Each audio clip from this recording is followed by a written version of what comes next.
Olá pessoal, tudo bem com vocês? Aqui quem tá falando é a professora Érica Vale. Gente, hoje a gente vai conhecer um pouco mais das narrativas, né? Das narrativas ficcionais.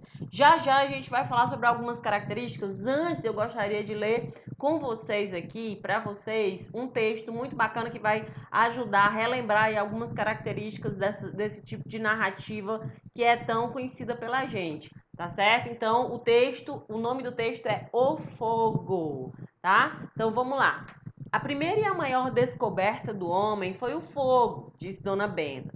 Pedrinho protestou. A primeira pode ser, vovó, mas a maior não, disse ele.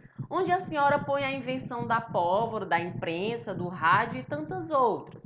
Sem a descoberta do fogo, nenhuma das invenções que você citou teria se dado.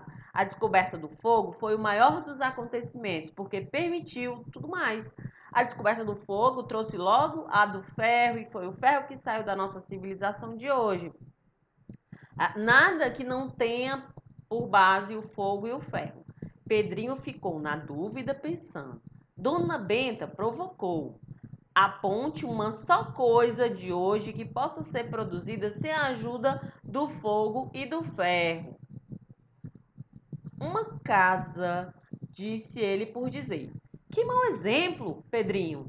Não vê que numa casa as telhas e os tijolos são cozidos ao fogo e todo o madeiramento é trabalhado com toda a sorte de instrumentos de ferro, machados, serras, plainas, formões, etc?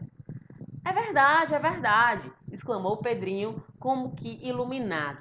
Mas um livro, vovó, que corta uma árvore com a máquina de ferro que moe a madeira, com a máquina de ferro que desdobra a pasta de madeira em camadas finas, com as calandras de ferro que imprensam as camadinhas, tudo sempre ajudado pelo calor, isto é, pelo fogo.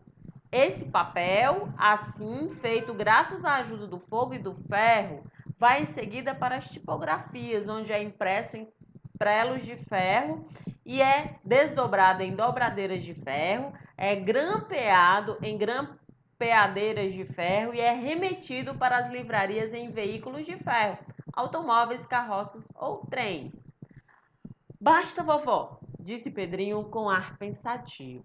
Já vi que a senhora tem toda a razão. Não existe nada, absolutamente nada, de tudo quanto o homem faz no mundo de hoje que não tenha sido por base do fogo e o ferro. Logo, a senhora tem razão. A primeira e a maior de todas as descobertas foi o fogo. E voltando-se para Narizinho, mas não vá dizer isso para tia Anastácia. A boba, que nunca fez outra coisa na vida senão lidar com o fogão, vai ficar muito cheia de si, convencida de que foi ela que descobriu o fogo. Então, esse trechinho aí, gente, é do História do Mundo para Crianças, de Monteiro Lobato, tá?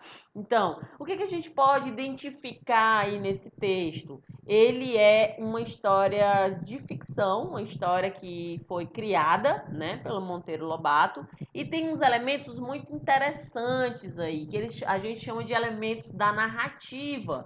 Quem lembra quais são os elementos da narrativa, pessoal? Então, é muito fácil de identificar quando a gente olha para o texto, né? A gente tem aí personagens, certo? A gente tem um enredo. Tem um enredo ou não tem um enredo? Acredito que sim, né? A gente tem, vamos lá, começar por aqui. O que é o enredo?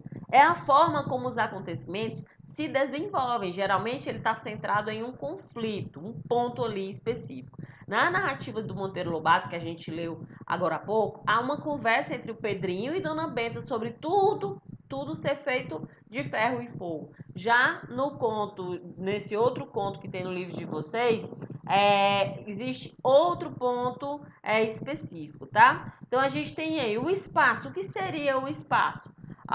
O espaço físico ou espaço geográfico? É o local onde se desenrola o enredo, né? Então a gente tem aí geralmente o que seria, não está muito implícito, né? Mas você sabe que muito provavelmente seria em algum local da casa ou do sítio, né? No conto que a gente leu.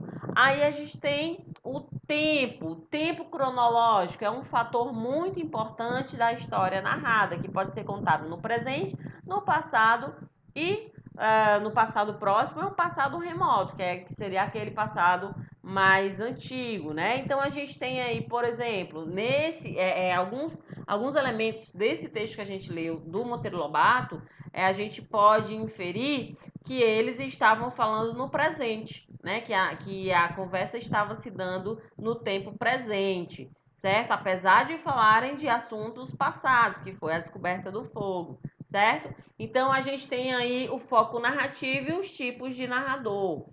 O foco narrativo é o ponto de vista pelo qual a história é contada, que pode ser em primeira, segunda ou terceira pessoa, né? Dependendo do foco escolhido, há um determinado tipo de narrador, certo?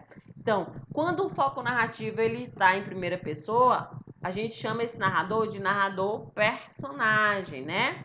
Então, quando ele está em terceira pessoa, ele pode ser um narrador onisciente, que é aquele que conhece toda a história e todos os personagens, como é o narrador que aparecia no trecho que a gente leu, O Fogo, certo? E aí a gente tem o outro tipo de narrador, que é o narrador observador, que ele presencia a história e a conta ao leitor. Ok, pessoal, então esses são os elementos da narrativa nessa questão, né? A gente tem aí um exemplo de conto ficcional, que foi o trecho do conto do Monteiro Lobato. Tá bom, pessoal? Então é isso aí, fiquem bem e a gente se vê logo mais. Tchau, tchau!